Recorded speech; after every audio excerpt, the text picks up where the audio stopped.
నమస్కారం ETV news కి స్వాగతం ముందుగా ముఖ్యాంశాలు రేపే సార్వత్రిక ఎన్నికల ఓట్ల లెక్కింపు 542 లోక్సభ స్థానాల్లో ఏర్పాట్లు పూర్తి తేలనున్న 8360 మంది అభ్యర్థుల భవితవ్యం ఆంధ్రప్రదేశ్ అసెంబ్లీ ఎన్నికల ఓట్ల లెక్కింపుపై సర్వత్రా ఉత్కంఠ మధ్యాహ్నానికి మూడో వంతు ఫలితాలు వచ్చే అవకాశం 5 ఏళ్లు ప్రజలు పడిన కష్టాలు రేపటితో తీరుతాయన్న చంద్రబాబు లెక్కింపు కేంద్రాల్లో ఏజెంట్లు అప్రమత్తంగా ఉండాలని సూచన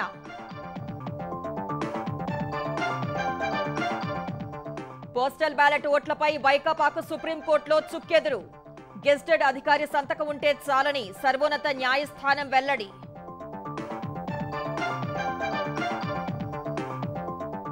లోక్సభ ఎన్నికల పోలింగ్లో భారతీయుల రికార్డ్ అత్యధికంగా 64.2 కోట్ల మంది ఓటు వేసినట్లు తెలిపిన కేంద్ర ఎన్నికల సంఘం ఎగ్జిట్ పోల్స్ అంచనాలతో దూసుకువెళ్లిన స్టాక్ మార్కెట్లు సరికొత్త గరిష్ట స్థాయిలకు సెన్సెక్స్ నిఫ్టీ 13.78 లక్షల కోట్లు పెరిగిన మదుపరుల సంపద ఢిల్లీ మద్యం కేసులో 1100 కోట్లకు పైనే మనీ లాండరింగ్ 293 కోట్లలో భారాస ఎమ్మెల్సీ కవిత పాత్ర ఉన్నట్టు ఆరో ఛార్జ్షీట్లో ఈడీ వెల్లడి తెలంగాణలోకి ప్రవేశించిన నైరుతి రుతుపవనాలు రేపటి నుంచి 3 రోజులు భారీ వర్షాలు కురిసే అవకాశం ఏపీలో పలు జిల్లాల్లో జోరు వానలు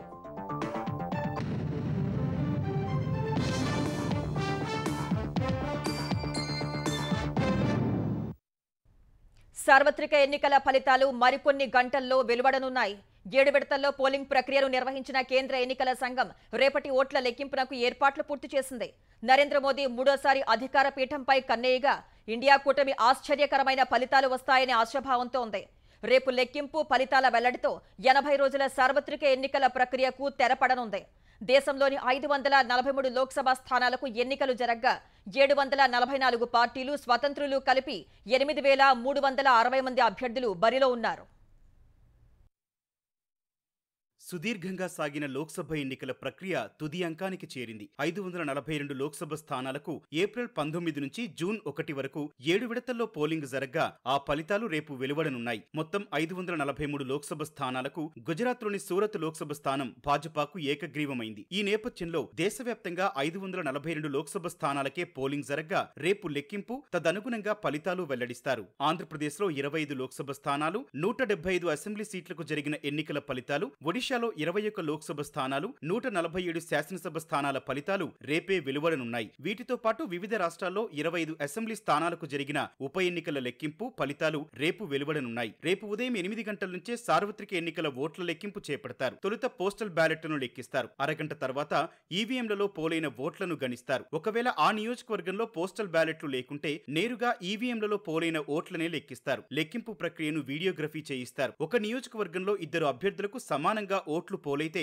డ్రా ద్వారా విజేతను నిర్ణయిస్తారు కౌంటింగ్ కేంద్రాల వద్ద 3 అంచెల భద్రతా ఏర్పాట్లు చేశారు కేంద్ర పారామిలిటరీ బలగాలు ఆయా రాష్ట్రాల పోలీసులను మోహరించారు దేశంలోని అత్యధికంగా 80 లోక్సభ స్థానాలు ఉన్న ఉత్తరప్రదేశ్లో 75 జిల్లాల్లోని 81 లెక్కింపు కేంద్రాల్లో ఓట్లు లెక్కించనున్నారు మహారాష్ట్రలో 48 లోక్సభ నియోజకవర్గాలు ఉండగా 289 కౌంటింగ్ హాళ్లు 4309 టేబుళ్లు ఏర్పాటు చేసినట్లు అధికారులు తెలిపారు తమిళనాడులో 39 లోక్సభ సీట్లకు పోలైన ఓట్లను 39 కేంద్రాల్లో లెక్కించేందుకు ఏర్పాట్లు చేశారు మధ్యప్రదేశ్లోని 29 స్థానాలకు 52 జిల్లాల్లో కౌంటింగ్కు సిద్ధం చేసినట్లు అధికారులు వివరించారు కర్ణాటకలోని 28 లోక్సభ సీట్లకు పోలైన ఓట్లను 29 కేంద్రాల్లో లెక్కించనున్నారు గుజరాత్లో ఏకగ్రీవమైన సూరత్ మినహా 25 లోక్సభ స్థానాలకు ఓట్ల లెక్కింపును 26 కేంద్రాల్లో చేపడతారు కేరళలోని 20 స్థానాల ఓట్లను లెక్కించేందుకు 20 కేంద్రాల్లో ఏర్పాట్లు పూర్తి చేశారు అస్సాంలోని 14 లోక్సభ నియోజకవర్గాల ఓట్లను 52 కేంద్రాల్లో లెక్కిస్తారు పంజాబ్లో 13 లోక్సభ స్థానాల ఓట్లను లెక్కించేందుకు 117 కౌంటింగ్ కేంద్రాలను ఏర్పాటు చేశారు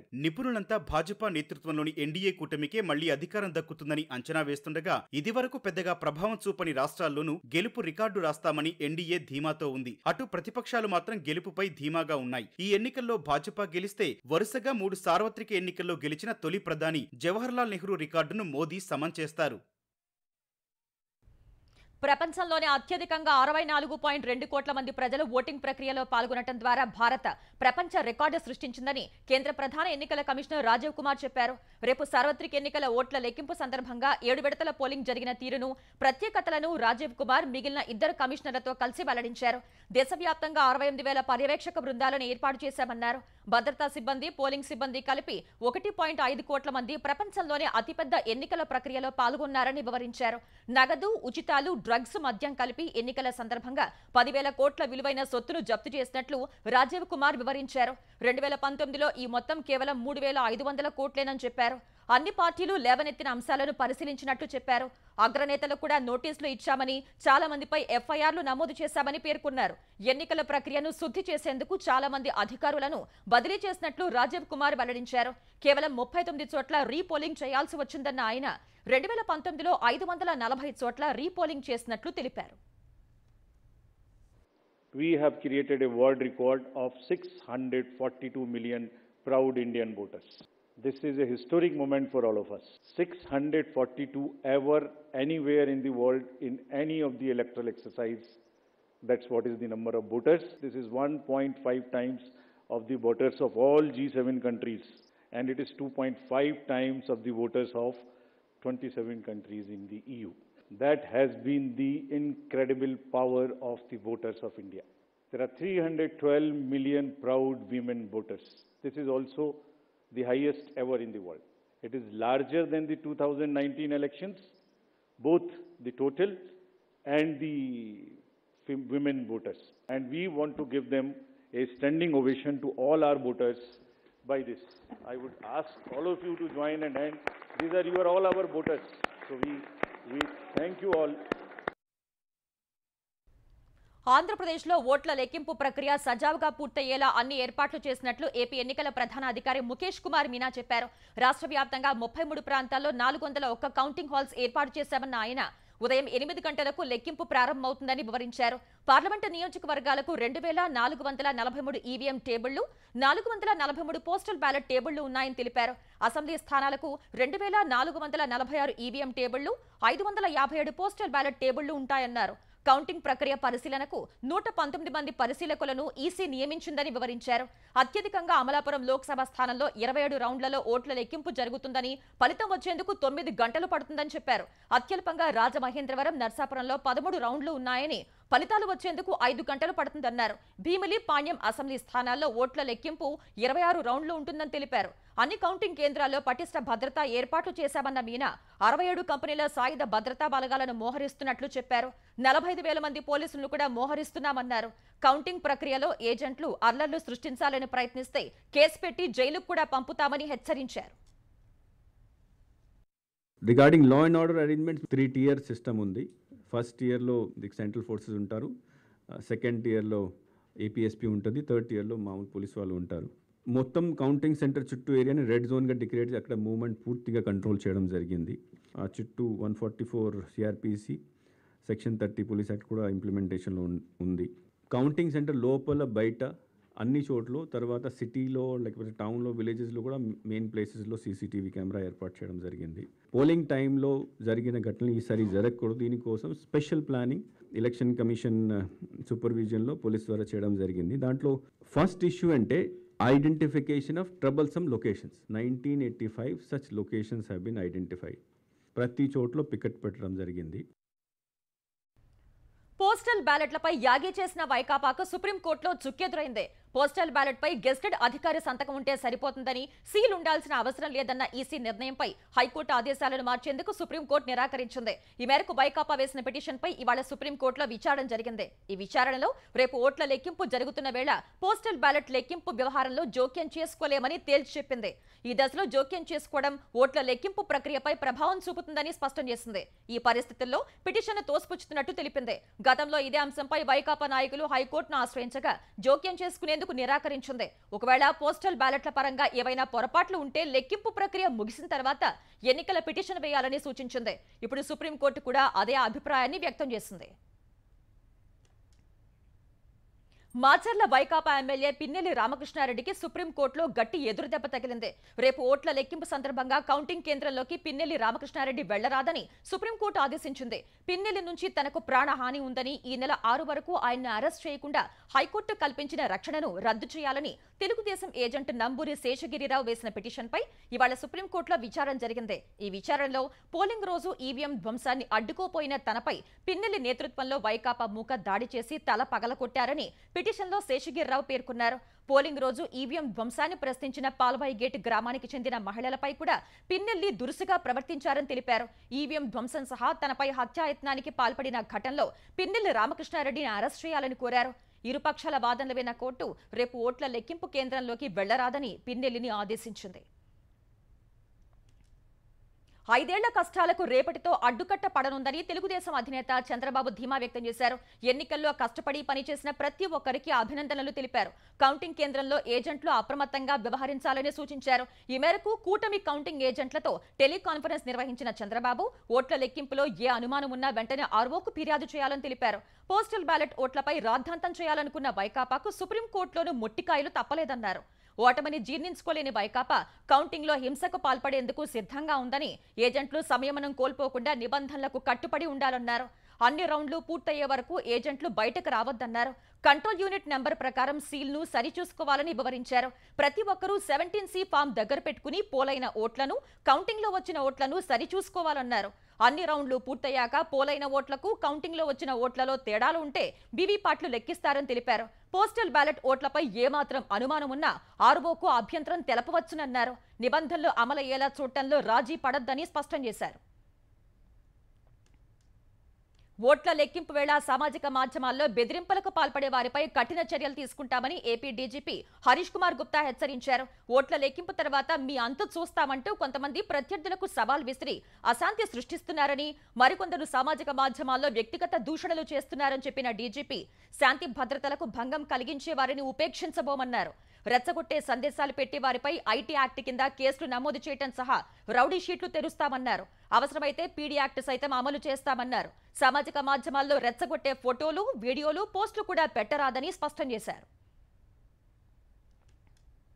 తెలంగాణలో లోక్సభ ఎన్నికల కౌంటింగ్ ను పటిష్ట భద్రత మధ్య నిర్వహిస్తామని రాష్ట్ర ఎన్నికల ప్రధాన అధికారి వికాస్ రాజ్ వెల్లడించారు. ఉదయం 8 గంటలకు కౌంటింగ్ ప్రారంభమై సాయంత్రం 4 వరకు ముగుస్తుందని అంచనా వేశారు. రాష్ట్ర వ్యాప్తంగా 17 లోక్సభ నియోజకవర్గాల ఓట్ల లెక్కింపు కోసం 120 హాళ్లలో 1855 టేబుళ్లు సిద్ధం చేసినట్టు తెలిపారు. పోస్టల్ బ్యాలెట్ల లెక్కింపు కోసం 276 టేబుళ్లు ప్రత్యేకంగా ఉంటాయని చెప్పారు. ఓట్ల లెక్కింపులో దాదాపు 10,000 మంది సిబ్బంది పాల్గొంటారని, సెగ్మెంట్ల వారీగా సిబ్బందిని ర్యాండమ్గా కేటాయిస్తామని వికాస్ రాజ్ వివరించారు. ఒక్కో పార్లమెంటు నియోజకవర్గంలో 13 నుంచి 24 రౌండ్లలో లెక్కింపు ఉంటుందన్నారు. కౌంటింగ్ కేంద్రాల వద్ద 3 అంచెల భద్రత, సీసీ కెమెరాల నిఘా ఉంటుందని సీఈఓ తెలిపారు. కేంద్ర ఎన్నికల కమిషన్ 49 మంది పరిశీలకుల్ని కేటాయించిందని చెప్పారు. కౌంటింగ్ కేంద్రంలోకి ఎలక్ట్రానిక్ పరికరాలు తీసుకువెళ్లేందుకు అనుమతి లేదని, కౌంటింగ్ ఏజెంట్లు, సిబ్బంది వద్ద కూడా సెల్ ఫోన్లు ఉండవని స్పష్టం చేశారు. స్ట్రాంగ్ రూమ్ నుంచి లెక్కింపు కేంద్రం వరకు బ్యారికేడ్లు, పటిష్ట భద్రత ఉంటుందని చెప్పారు. సికింద్రాబాద్ కంటోన్మెంట్ అసెంబ్లీ నియోజకవర్గం ఉప ఎన్నిక ఓట్ల లెక్కింపు రేపే చేపట్టనున్నారు. లోక్సభ ఓట్ల లెక్కింపు వేళ అప్రమత్తంగా ఉండాలని తెలంగాణ పీసీసీ అధ్యక్షుడు సీఎం రేవంత్ రెడ్డి పార్టీ నేతలు, శ్రేణులకు సూచించారు. కాంగ్రెస్ తెలంగాణ వ్యవహారాల incharge Deepa Das Munshi, deputy CM Bhatti Vikramarka, మంత్రులు, ఎమ్మెల్యేలు, పార్టీ ఎంపీ అభ్యర్థులు, నియోజకవర్గ ఇన్ఛార్జీలు పాల్గొన్న ఈ భేటీలో పోటాపోటీ ఉన్న నియోజకవర్గాల్లో మరింత అప్రమత్తంగా ఉండాలని సూచించారు. పోస్టల్ బ్యాలెట్ లెక్కింపు పూర్తయ్యాకే ఈవీఎం కౌంటింగ్ జరుగుతుంది అనే విషయాన్ని గుర్తుంచుకోవాలని చెప్పారు. ప్రతి అసెంబ్లీ నియోజకవర్గం నుంచి చిత్తశుద్ధి, నిబద్ధత ఉన్నవారిని మాత్రమే ఏజెంట్గా పంపాలన్నారు. సీనియర్ నాయకుల్ని కూడా కౌంటింగ్ సెంటర్లకు తీసుకువెళ్లేలా చూసుకోవాలని తెలిపారు. ప్రతి రౌండ్ కౌంటింగ్ విషయంలో జాగ్రత్తగా ఉండాలని చెప్పారు. ప్రతి ఒక్కరి దగ్గర 17C లిస్ట్ ఉండేలా చూసుకోవాలన్నారు. ఈవీఎం ఓట్లను 17C లిస్ట్ ఓట్లకు తేడా వస్తే అక్కడే ఎన్నికల అధికారులకు ఫిర్యాదు చేయాలని, ప్రతి అభ్యర్థి వీటన్నింటిపై అవగాహనతో ఉండాలని ముఖ్యమంత్రి సూచించారు. ఢిల్లీ మద్యం కుంభకోణం కేసులో 1100 కోట్ల రూపాయలకు పైగా మనీ లాండరింగ్ జరిగిందని ఎన్ఫోర్స్మెంట్ డైరెక్టరేట్ ఆరోపించింది. ఈ కేసులో నిందితురాలు భరాసా ఎమ్మెల్సీ కల్వకుంట్ల కవితపై కోర్టులో సప్లిమెంటరీ ఛార్జ్షీట్ దాఖలు చేసిన ఈడీ 1100 కోట్లలో 292.8 కోట్ల రూపాయల్లో కవిత పాత్ర ఉందని పేర్కొంది.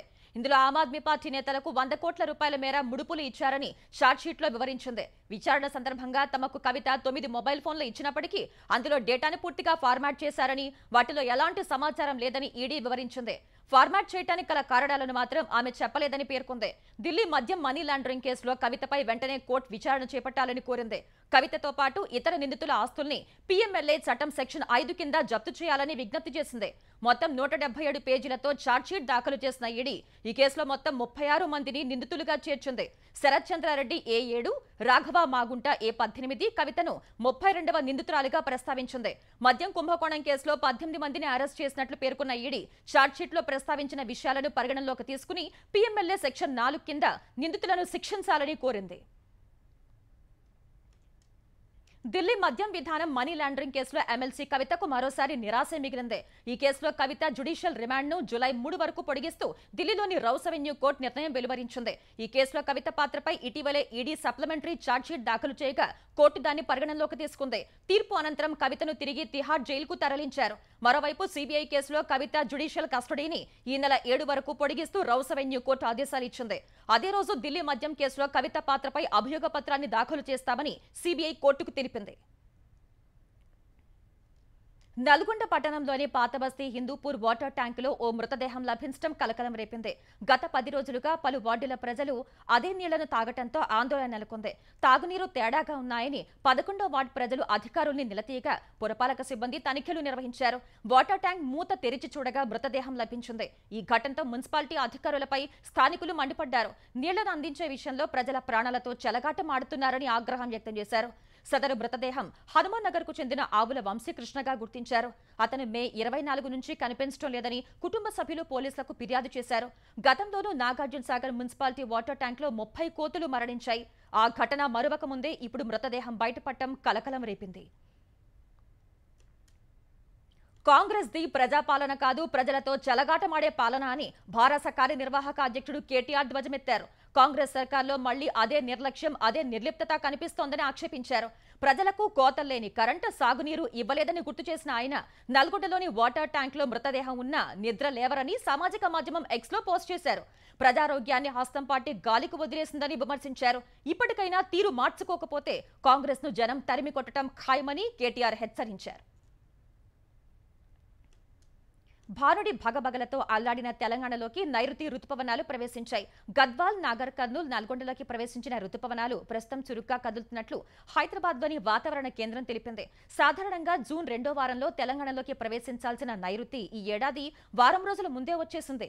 గతేడాదితో పోలిస్తే ఈసారి సాధారణం కంటే ఎక్కువ వర్షపాతం నమోదయ్యే అవకాశం ఉందని వాతావరణ కేంద్రం తెలిపింది. ఇప్పటికే ఉపరితల ఆవర్తనం ప్రభావంతో తెలంగాణలో తేలికపాటి నుంచి మోస్తరు వర్షాలు పడుతున్నాయి. రేపటి నుంచి వచ్చే 3 రోజులు దక్షిణ తెలంగాణ జిల్లాల్లో భారీ వర్షాలు కురిసే అవకాశం ఉందని తెలిపింది.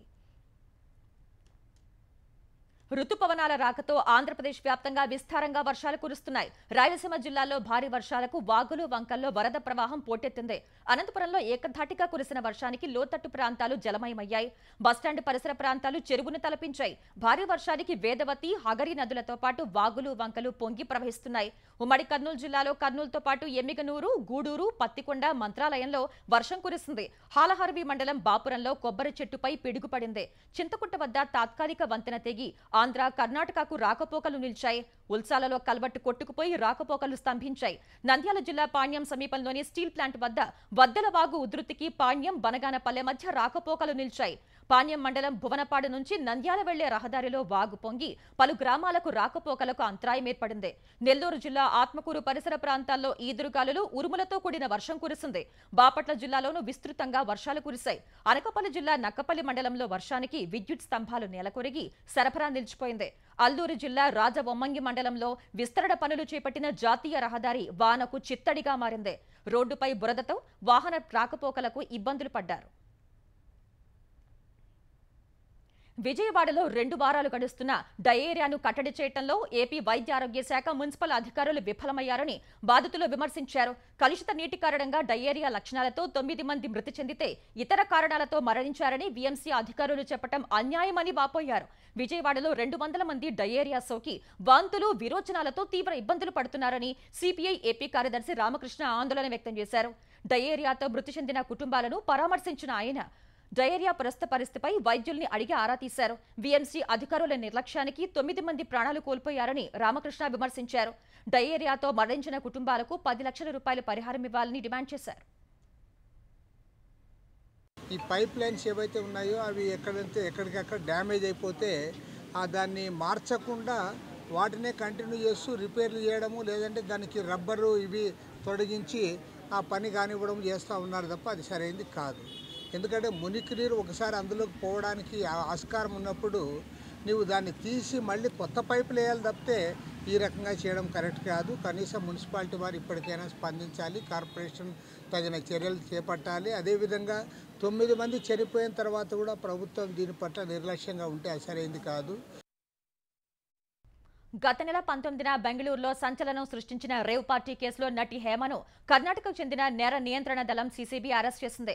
రేవ్ పార్టీ కేసులో దర్యాప్తు చేపట్టిన పోలీసులు 2 సార్లు హేమకు నోటీసులు ఇవ్వగా ఆమె విచారణకు హాజరు కాలేదు. మరోసారి ఇవాళ నోటీసులు ఇచ్చిన సీసీబీ పోలీసులు ఆమెను చాలాసేపు ప్రశ్నించారు. హేమ సమాధానాలతో సంతృప్తి చెందని సీసీబీ పోలీసులు ఆమెను అరెస్ట్ చేశారు. రేవ్ పార్టీలో 86 మంది మాదక ద్రవ్యాలు తీసుకున్నట్లు సీసీబీ అధికారులు వెల్లడించారు. బెంగళూరు రేవ్ పార్టీకి హాజరైన 73 మంది పురుషుల్లో 59 మందికి, 30 మంది మహిళల్లో 27 మందికి వైద్య పరీక్షలో డ్రగ్ పాజిటివ్ వచ్చిందని పేర్కొన్నారు. ఇప్పటికే ఈ కేసులో 6గురిని పోలీసులు అరెస్ట్ చేయగా తాజాగా హేమను కూడా అదుపులోకి తీసుకున్నారు. బ్రహ్మోస్ ఏరోస్పేస్ ప్రైవేట్ లిమిటెడ్ మాజీ ఇంజనీర్ నిశాంత్ అగర్వాల్ కు మహారాష్ట్రలోని నాగ్పూర్ జిల్లా కోర్టు జీవిత ఖైదు శిక్ష విధించింది. అధికారిక రహస్యాల చట్టం కింద మరో 14 ఏళ్ల పాటు కఠిన కారాగార శిక్ష, 3000 జరిమానా విధించింది. పాకిస్తాన్ కు చెందిన ఇంటెలిజెన్స్ సంస్థ ఐఎస్ఐకు రహస్యాలు చేరవేశారు అన్న కేసులో కోర్టు ఈ శిక్షను ఖరారు చేసింది. బ్రహ్మోస్ క్షిపణికి చెందిన సాంకేతిక సమాచారాన్ని ఐఎస్ఐకు చేరవేస్తున్నారు అన్న సమాచారంపై మిలిటరీ ఇంటెలిజెన్స్, ఉగ్రవాద వ్యతిరేక దళం సంయుక్తంగా ఆపరేషన్ చేపట్టి నిశాంత్ అగర్వాల్ ను 2018లో అరెస్ట్ చేశాయి. ఎగ్జిట్ పోల్స్ ప్రకారం లోక్సభ ఎన్నికల్లో ఎన్డీఏ హ్యాట్రిక్ కొట్టబోతోంది అనే అంచనాల మధ్య దేశీయ స్టాక్ మార్కెట్లు దుమ్మురేపాయి. ఒక రోజులో సెన్సెక్స్ నిఫ్టీ 3% పైగా పెరగడం సహా సరికొత్త జీవితకాల గరిష్టాలకు చేరాయి. సెన్సెక్స్ 2507 పాయింట్లు పెరగడం సహా తొలిసారి 76,000 బెంచ్ మార్క్ ఎగువన ముగిసింది.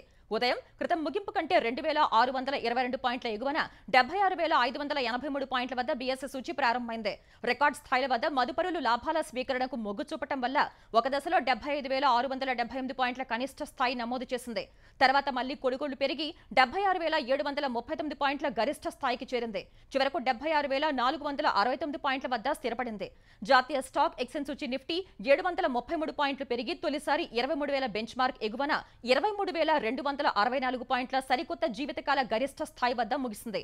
ఇవాల్టి ట్రేడింగ్ లో ఎస్బీఐ వాటాలు 9% పైగా పెరుగుదల నమోదు చేశాయి. రిలయన్స్ ఇండస్ట్రీస్ వాటాలు 5.65% మేర వృద్ధి చెందాయి. ఈ ట్రేడింగ్ లో మదుపరుల సంపద 13.78 లక్షల కోట్లు పెరిగినట్లు మార్కెట్ విశ్లేషకులు తెలిపారు.